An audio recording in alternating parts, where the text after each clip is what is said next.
muito de fazer o primeiro, porque quando a gente vai para a filosofia, é a paixão pelos filósofos clássicos, né?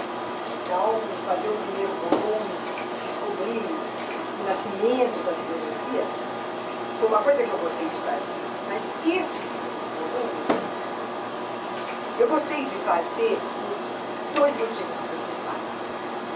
O primeiro, que eu não sabia nada a respeito das escolas helenísticas. Eu sabia alguma coisa dos epicuristas, alguma coisa dos estoicos, tinha uma leve noção a respeito dos céticos, mas conhecê-los mesmo, eu não os conhecia. Foi uma situação diferente do volume 1, em que eu estava muito familiarizada com tudo aquilo sobre o que eu escrevi. Aqui não. Aqui foi a entrada num mundo que eu desconhecia. Então eu estudei muito, eu aprendi muito. Foi uma aventura fazer o livro, porque foi efetivamente um aprendizado para mim. E um aprendizado de coisas muito bonitas, muito bonitas. O segundo motivo que eu gostava muito de ter feito esse livro é que são esses filósofos deste período que finalmente definiram aquilo que na nossa cultura, na nossa sociedade, se entende por filosofia. No nível comum, quando se fala de filosofia, as pessoas não têm na cabeça a concepção platônica da filosofia, uma contemplação das ideias, nem a concepção aristotélica da filosofia como a passagem da imperfeição à perfeição, do mutável ao imutável. Não é isso que as pessoas pensam da filosofia. Normalmente o que as pessoas pensam é que a filosofia é uma certa maneira de pensar e uma certa maneira de viver. É um certo modo de viver. E é isto, essa concepção da filosofia como uma maneira de viver, um modo de ser, uma maneira de se relacionar com o mundo e com os outros, foram as escolas helenísticas que pensaram a filosofia dessa maneira. Então, há uma diferença entre a concepção clássica e a concepção helenística da filosofia, porque agora a filosofia se torna marcadamente uma maneira que se escolhe, uma escolha voluntária, uma escolha um ato de liberdade. Quer dizer, por um ato de liberdade, eu escolho uma determinada maneira de viver, um certo estilo de viver, uma maneira de me relacionar com os outros, de me relacionar com o passado, com o presente, com o futuro. E essa maneira de pensar a filosofia, eu acho que é o que está na cabeça de todo mundo. Né? E por isso, nessas escolas, embora haja uma importância enorme dada, evidentemente, à questão do conhecimento, sem a questão do conhecimento não há filosofia, né? E cada uma dessas escolas propõe uma concepção do conhecimento, no caso dos céticos, o limite do conhecimento, né? Embora então haja essa dimensão importantíssima do conhecimento, a ênfase maior cai na ética. Né? E porque a filosofia, sobretudo uma ética e uma maneira de viver, há uma tendência agora do filósofo e os seus discípulos formarem uma comunidade e viverem uma comunidade. Porque no caso, por exemplo, da academia de Platão, ou no caso do liceu de Aristóteles, eles eram locais de escola, onde se discutiam as questões filosóficas, as questões políticas, mas ninguém morava lá.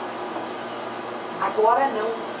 A escola é um lugar onde uma comunidade mora, uma vida em conjunto, uma vida fraterna, e onde alguns formam família, porque as mulheres estão convidadas a fazer parte agora dessa comunidade.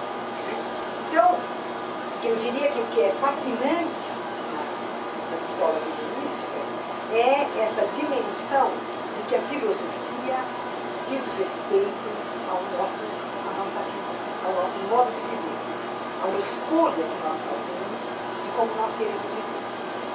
E isso marcou para sempre a filosofia.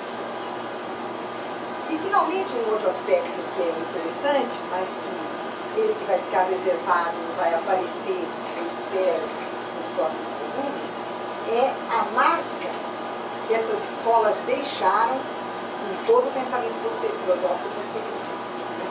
Isso, no caso dos estoicos, isso é evidente porque os estoicos são apropriados pelo cristianismo. O cristianismo vai recusar o epicurismo, vai chamar o epicurismo de ateísmo hedonista, vai demonizar o epicurismo e, evidentemente, vai ter enormes reservas com relação ao ceticismo, já que o cristianismo, a verdade está revelada e você pode conhecer. Mas os estoicos são aqueles que estão mais próximos de um ideal de vida de estilo cristão. Ou, nós podemos fazer até o contrário, dizer, os cristãos, ao buscar um modelo de vida, encontraram no estoicismo um modelo que eles acharam que era adequado. Mas, no passar do tempo, quando a gente chega, por exemplo, no período do Renascimento, há uma retomada do epicurismo fortíssima, e uma retomada do ceticismo. Então, as escolas italianas, que vão retomar com muita intensidade o pensamento epicurista, sobretudo através de Lucrécio. E há um estudo belíssimo, que eu procuro acompanhar aqui, feito pelo Michel Serre, mostrando que a física, para valer, nasce com Lucrécio. Ele faz uma análise dos textos do Lucrécio mostrando o nascimento da física com Lucrécio. Então, a Renascença retoma o epicurismo e particularmente Lucrécio. E, evidentemente, ele retoma o ceticismo. É o caso bem, vai ser depois o caso de várias figuras importantes sucessivas, mas já havia sido o caso no final da Idade Média de Guilherme de Ockham. Então, essas escolas que, de alguma maneira, ficam ali meio suspensas no tempo, regressam, são retomadas, são recuperadas pelo pensamento seguinte. Então, esse é um momento muito rico da história da filosofia. E, finalmente, para nós que vivemos no mundo globalizado, que vivemos num mundo no qual a referência ao Estado Nacional é uma referência que se tornou menor e problemática. E a referência principal é ao mundo, é exatamente o que se passa com os helenistas. Porque o que aconteceu com eles foi um instante no qual, primeiro, sob a ação imperial de Alexandre, depois sob a ação imperial dos romanos, a referência política que era a polis não deixa de ser essa referência. E é interessante porque há uma ideologia dos historiadores da filosofia que considera que as escolas helenísticas pertencem a um período de decadência. Houve a decadência da polis por causa do aparecimento dos impérios, e essa é uma filosofia de decadência. Não, de maneira nenhuma. O que há uma mutação e a referência muda. Então, o que todos eles têm como referência não é mais a cidade, a polis. A referência deles é a cosmópolis, é o mundo como cidade. E eles se consideram cidadãos do mundo. Eles não falam para os seus conterrâneos, eles falam para todos. Então, o que eles trazem é a ideia de uma universalidade da filosofia. Embora a filosofia continue falando grego, depois ela comece a falar latim, arte, ela se pensa como algo universal. E os estoicos desenvolvem um conceito mesmo para isso, que é o conceito de oikeiosis, que é uma composição. Oikos é a casa é entendida como a família, né? A família, os membros próximos, os mais distantes, mas é a comunidade sanguínea, esse é o oikos, né? O que eles propõem é a oikeiosis, que significa todo e qualquer outro pode ser o meu parente. E eu me relaciono com o outro como se ele fosse o meu parente.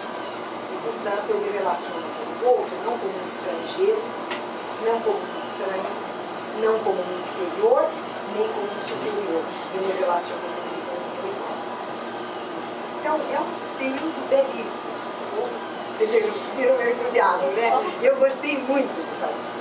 Então, eu separei aqui alguns trechinhos dos próprios filósofos para vocês ouvirem, para terem um primeiro gosto do que eles